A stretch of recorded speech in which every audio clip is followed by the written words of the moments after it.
नमस्कार साथियों, कैसे हैं सब लोग। आई होप आप लोग सब ठीक होंगे। तो आज से नया सेशन एक शुरू कर रहे हैं जिसमें ऐड करेंगे हम डेली प्रीलिम्स फैक्ट को। ठीक है, तो ये अपना पहला लेक्चर है, तो वीडियो को लाइक कीजिए, शेयर कीजिए, सब्सक्राइब कीजिए और सपोर्ट कीजिए और शेयर सबसे ज्यादा कीजिए। ठीक है, देखिए। और हाँ, ये रहा, ये हमारा फेसबुक के जो पेज है, हमारा पेज नहीं, सॉरी, फेसबुक का अकाउंट है, ये मेरा खुद का ही है। तो आप मुझे यहाँ जाकर रिक्वेस्ट भेज सकते हैं या फिर कोई भी इंक्वायरी हो मुझे यहाँ पर मैसेज कर सकते हैं। ठीक है, और यहाँ पर जाकर नीचे प्रोफाइल में सीधे आप यूट्यूब से भी जुड़ सकते हैं, हमारा टेलीग्राम पे जिसकी डिस्क्रिप्शन में लिंक दी गई है, तो आप हम वहां से भी जुड़ सकते हैं। और ये यूट्यूब लिंक है। ठीक है, देखिए पहला क्वेश्चन देखते हैं। आज के सिर्फ 5 ये प्रीलिम्स ट्रैक जो बहुत इंपॉर्टेंट है, ये सभी एग्जाम के लिए इंपॉर्टेंट है। इसरो ने नए संचार उपग्रह CMS M01 को सफलतापूर्वक प्रक्षेपित किया। ठीक है, किसने? इसरो ने। ठीक है, तो भारतीय अंतरिक्ष अनुसंधान संगठन इसरो ने भारत के एक नए संचार उपग्रह CMS को 01 को कल सफलतापूर्वक अंतरिक्ष में निर्धारित कर दिया और कक्षा में स्थापित कर दिया, मतलब ऑर्बिट में स्थापित कर दिया है। कहाँ से लॉन्च किया गया था? तो के हरिकोटा सतीश धवन केंद्र है ना, अंतरिक्ष केंद्र, जो वहां से लॉन्च किया गया था। और इसका यान कौन सा था? बहुत इंपॉर्टेंट है, तो PSLV 50। ठीक है, ये इसका यान है। ठीक है, मतलब व्हीकल है। ठीक है, आपको कहीं जगह जाना हो तो आप बस का यूज करते हैं, वैसे सैटेलाइट को कहीं भेजना हो तो PSLV GSLV ऐसे व्हीकल का उपयोग किया जाता है। ठीक है, इसका सफलतापूर्वक प्रक्षेपण 30 बार, ये इंपॉर्टेंट नहीं है टाइमिंग। इसरो के अध्यक्ष डॉक्टर के. सिवन इसके लिए अभियान दल को बधाई दी है, मतलब के. सिवन ने सभी को बधाई दी और खुशी की बात है। उन्होंने कहा कि यह उपग्रह विभिन्न प्रकार की गतिविधियों के बाद 21 दिसंबर को अंतरिक्ष कक्षा में स्थापित किया जाएगा। योजना के अनुसार यह उपग्रह विस्तृत सी बैंड के लिए अपनी सेवाएं देता है। अब क्वेश्चन इंपॉर्टेंट हो गया कि सी बैंड क्या होता है। ठीक है, ये आगे देखेंगे अभी थोड़ी देर में। देखिए, उन्होंने यह भी बताया कि चंद्रयान 3, गगनयान और आदित्य L1 जैसे प्रतिष्ठित मशीनों की तैयारी भी चल रही है, मिशनों की तैयारी चल रही है, मतलब साथ में इन 3 मिशनों को भी तैयारी चल रही है, मतलब शायद 2 साल में ये 3 भी देखे जाएंगे। अब बात आती है कि सी बैंड क्या होता है, मतलब क्या होता है इसका उपयोग। इस सैटेलाइट, देखिए, इस सैटेलाइट की मदद से टेलीकम्युनिकेशन, याद रखना, टेलीकम्युनिकेशन मतलब सेवा, टेलीकम्युनिकेशन सेवाओं में सुधार करना होता है। फिर जो आपकी टीवी चैनल होती है उसमें पिक्चर की क्वालिटी को सुधारने के लिए इसका उपयोग होता है। फिर बस इतना ही है। ठीक है, और CMS-01 अगले 7 साल तक अपनी सेवाएं देगी, मतलब ये सैटेलाइट है, ये 7 ईयर्स तक अपनी सेवाएं प्रदान करेगी। ठीक है, इसका दूसरा नाम क्या? ये फैक्चुअल इंफॉर्मेशन है, ये जो है ना, मैं ये मतलब इसमें नहीं दी गई है, पर अपनी तरीके से सर्च कर कर बता रहा हूँ, तो ठीक है, इंपॉर्टेंट है। इसका दूसरा नाम क्या है? तो इसका दूसरा नाम है GSET-12R। ठीक है, GSET-12R के नाम से भी जाना जाता है। तो एग्जाम में कंफ्यूज करने के लिए, ठीक है, पहले इसे GSET-12R के नाम से भी जाना जाता है, तो घुमाकर क्वेश्चन पूछ सकता है। ठीक है, पृथ्वी की कितनी दूरी है, मतलब पृथ्वी से इस सैटेलाइट की? तो 42,164 किलोमीटर। ठीक है, इसकी पृथ्वी से दूरी है। ठीक है, और ये भारत का 42वां संचार उपग्रह है। ठीक है, ये संचार उपग्रह मतलब टेलीकम्युनिकेशन, फिर जो पिक्चर की क्वालिटी, ठीक है, ये सब संचार उपग्रह में आता है। ठीक है, और ये खासकर भारत भारत की मुख्य भूमि जो अंडमान और निकोबार है,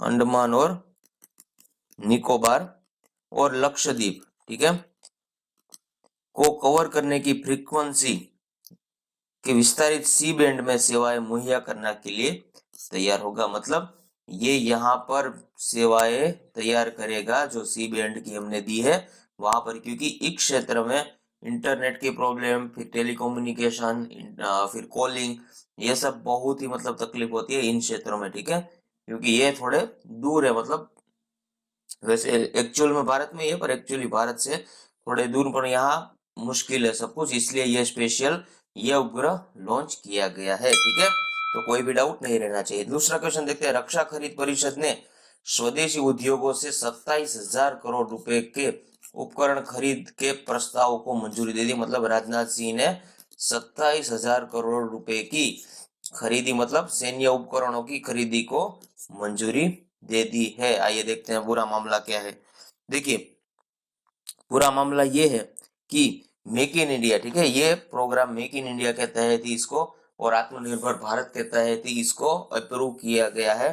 तो आपको मेंस का क्वेश्चन में ये लिखने में आसानी हो, अगर आत्मनिर्भर भारत के बारे में पूछा जाए या फिर मेक इन इंडिया के बारे में कुछ भी पूछा जाए तो इसलिए। अब देखते हैं। देखिए रक्षा मंत्री राजनाथ सिंह ने उसके अध्यक्ष में रक्षा खरीद परिषद यानी कि डीएससी, डीएससी का फुल फॉर्म क्या होता है इंग्लिश में? रक्षा अधिग्रहण प्रक्रिया यानी कि डिफेंस एक्वाइजेशन प्रोसीजर, ठीक है, तो याद रखना डिफेंस एक्वाइजेशन प्रोसीजर। बैठक में आज स्वदेशी उद्योगों में 27,000 करोड़ रुपए तक का उपकरण की खरीद के प्रस्ताव को मंजूरी दे दी गई है। 28,000 करोड़ रुपए की कुल लागत की भारतीय सेना, नौसेना और वायुसेना की तीनों के तीनों सेवाओं, जो सेना है उसके जो आवश्यक हथियार है उसके प्लेटफॉर्म, उपकरण, सिस्टम को खरीद प्रस्ताव को मंजूरी दे दी है। अब क्या है कि ये प्रक्रिया, अधिग्रहण प्रक्रिया 2020 की नई व्यवस्था के तहत डीएससी की पहली बैठक थी और इससे मेक इन इंडिया तथा सरकार की आत्मनिर्भर भारत की पहल को बढ़ावा मिलेगा। ठीक है, आज स्वीकृत प्रस्ताव में डीआरडीओ में भारतीय वायुसेना के लिए airborne early warning and control system याद रखना है, ठीक है, airborne early warning and control system. भारतीय नौसेनाओं के लिए क्या है? वायुसेना के लिए तो हो गया airborne early warning and control system. अब नौसेना के लिए अगली पीढ़ी के अपतटीय गश्ती पोत और भारतीय सेना यानी कि थल सेना, ठीक है, उसके लिए मॉड्यूलर पूल शामिल है। ठीक है, अब क्वेश्चन ये उठता है आसानी से कि ये डिफेंस एक्वाइजिशन प्रोसीजर यानी कि रक्षा अधिग्रहण प्रक्रिया है क्या? ठीक है, तो इसका मतलब वो क्या होता है कि इस नीति में, ये नई नीति है, ठीक है, ये नई नीति में सेनाओं के लिए देश में सैनिकों से जो सामान के उत्पादन को बढ़ावा दिया जाएगा और रक्षा अधिग्रहण प्रक्रिया 2020 की नई व्यवस्था के तहत डीएससी की यह पहली बैठक थी। ये तो हो गया जिसमें 7 प्रस्ताव किए गए थे, उसमें से 6 प्रस्ताव जिनकी कीमत 27,000 करोड़ रुपए थी, उसे रुपया अनुमान और उसकी खरीदारी घरेलू बाजार से की जाएगी। यानी कि ये सब जो हथियार 27,000 करोड़ है करोड़ के, ये सिर्फ और सिर्फ ये भारत में बनाए गए, यानी कि ये आत्मनिर्भर भारत के तहत बनाए गए हैं। इससे क्या होगा कि घरेलू बाजार को बढ़ावा मिलेगा और मेक इन इंडिया और आत्मनिर्भर भारत का जो मुख्य उद्देश्य है उसमें एक आगे की पहल शुरू होगी। ठीक है, तो इतना ही इंपॉर्टेंट है इसके लिए। देखिए अपने भारत बांग्लादेश में आभासी शिखर सम्मेलन के बाद 7 समझौते का ज्ञापन पर हस्ताक्षर हुआ। ठीक है, ये है शेख हसीना जी और ये हमारे प्यारे से प्रधानमंत्री। ठीक है, देखिए क्या हुआ कि भारत और बांग्लादेश में पहले तो इन दोनों ने वर्चुअल मीटिंग, वर्चुअल मतलब आमने सामने इंटरनेट पे, जो आप जैसे जूम पर पढ़ाई करते हैं या फिर ऐसे इंटरनेट द्वारा जो कनेक्टिविटी है उसके द्वारा बातचीत की और इसमें 7 समझौते ज्ञापन पर हस्ताक्षर किए गए हैं। ठीक है, तो आइए अब पूरा का पूरा मामला देखते हैं कि है क्या। देखिए इस समझौते के तहत क्या हुआ कि 7 समझौते किए। ये कौन कौन से किए 7 समझौते? देखिए high impact community development project के पर फ्रेमवर्क समझौता, ट्रांस बॉर्डर हाथी के संरक्षण पर प्रोटोकॉल, फिर उपकरणों की आपूर्ति पर एक समझौता ज्ञापन और कचरा तथा ठोस अपशिष्ट के निपटान में सुधार समझौता ज्ञापन शामिल है। ठीक है, कृषि राष्ट्रीय संग्रहालय दिल्ली और बंगबंधु शेख मुजीबुर रहमान मेमोरियल संग्रहालय ढाका के बीच एक समझौता ज्ञापन और भारत बांग्लादेश के सीईओ मंच के समझौते शामिल है। अब भारत बांग्लादेश के अधिकारियों की ओर से भारत के उच्चायुक्त यानी कि कौन रहे थे? विक्रम दुराईस्वामी द्वारा ढाका में समझौते और समझौता ज्ञापनों पर हस्ताक्षर किए गए। किनके द्वारा किए गए हस्ताक्षर? विक्रम दुराईस्वामी यानी कि ये भारत के उच्चायुक्त है। ठीक है, दोनों नेताओं ने संयुक्त रूप से बहाल चिलाहाटी हल्दी बाड़ी रेल मार्ग का उद्घाटन किया। It's a very important question. Chilahati Haldibari rail मार्ग की काफी लंबे समय के बाद शुरू किया गया है, आगे देखेंगे इसके लिए पूरा। ठीक है, उसको भारत में उत्तर बंगाल से जोड़ने के लिए किया गया। तो 1965 में जो वॉर हुआ था इंडिया पाकिस्तान का, उस टाइम इसको बंद कर दिया गया था, यानी कि ये मार्ग को बंद कर दिया गया था। इंडिया बांग्लादेश के बीच में जो रेल लिंक थी ना, उसको बंद कर दिया गया था। इस क्षेत्र में दोनों देशों ने हाइड्रोकार्बन, ठीक है, उसमें इन्वेस्ट करने की बात की। फिर टेक्नोलॉजी, फिर संयुक्त अध्ययन, क्षमता निर्माण यानी कि निर्माण की बात की।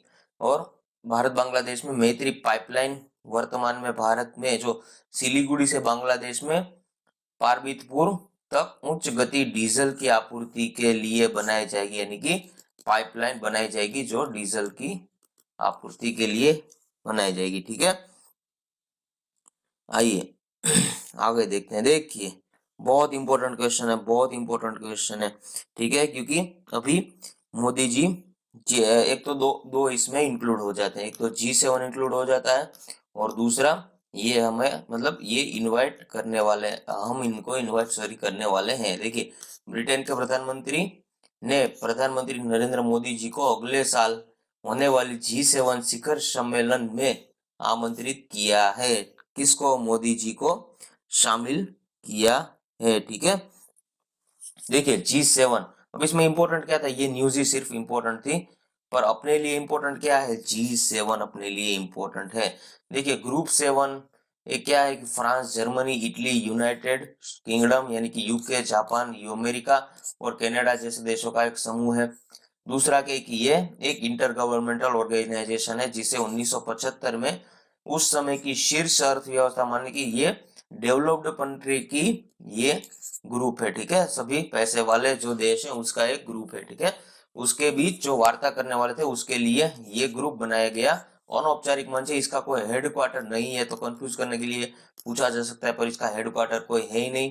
कनाडा 1974 और यूरोपीय संघ 1977 में इस समूह में शामिल हुआ। ठीक है, आर्थिक मुद्दों पर चर्चा करने के लिए अमेरिका तथा उसके सहयोगी द्वारा एक प्रयास के रूप में G7 के समाज के समक्ष मौजूदा जो विभिन्न चुनौतियां, जैसे कौन कौन सी, एक तो आतंकवाद हो गया, एक हथियारों पर नियंत्रण हो गया, एक वित्तीय संकट हो गया, दूसरा है मादक पदार्थ यानी कि ड्रग्स, ठीक है, उसकी तस्करी आदि पर विमर्श कर रहा है। ठीक है, 1997 में रूस के इस समूह में शामिल होने के बाद कई वर्षों तक G7 को G8 मतलब पहले G7 बना, रूस को शामिल किया गया, तब तक ये G8 था। पर 2014 में रूस को क्रीमिया विवाद यानी कि यूक्रेन, क्रीमिया और रूस का विवाद के बाद इसमें से रूस को निकाल दिया गया, मतलब रूस को निकासित कर दिए जाने के पश्चात इसको फिर से G7 इसको नाम दिया गया।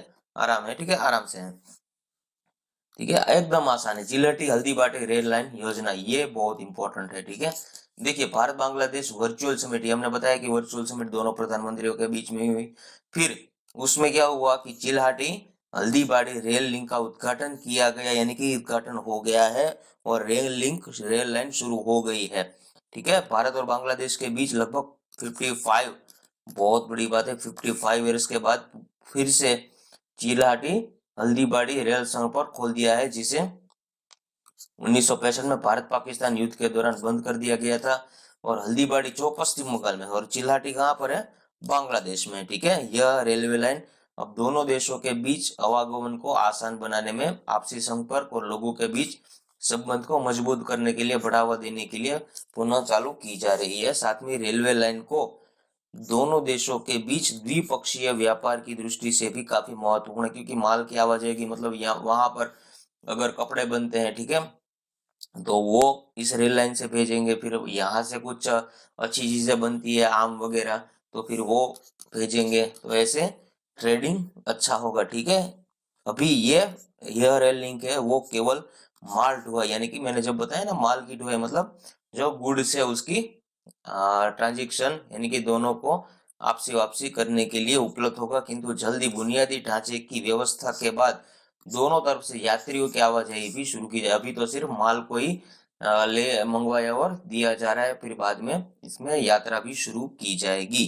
ठीक है, नेक्स्ट क्वेश्चन और लास्ट है, हिमालय सिरों के बारे में बताया गया है। बहुत इंपॉर्टेंट क्वेश्चन है। हिमालय के ठंडे रेगिस्तान क्षेत्र में, यानी कि हिमाचल प्रदेश में पहली बार हिमालय सिरों को देखा गया है, पहली बार देखा गया है। इसका आकार कैसा होता है भाई, कैसा दिखता है ये, बकरी, गधा, गाय एक सूअर के समान दिखता है। इसकी भौगोलिक स्थिति कहाँ पर है?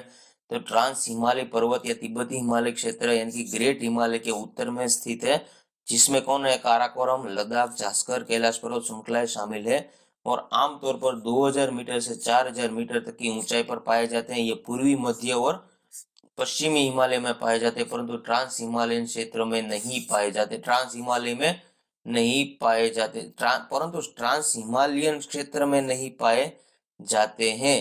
ठीक है।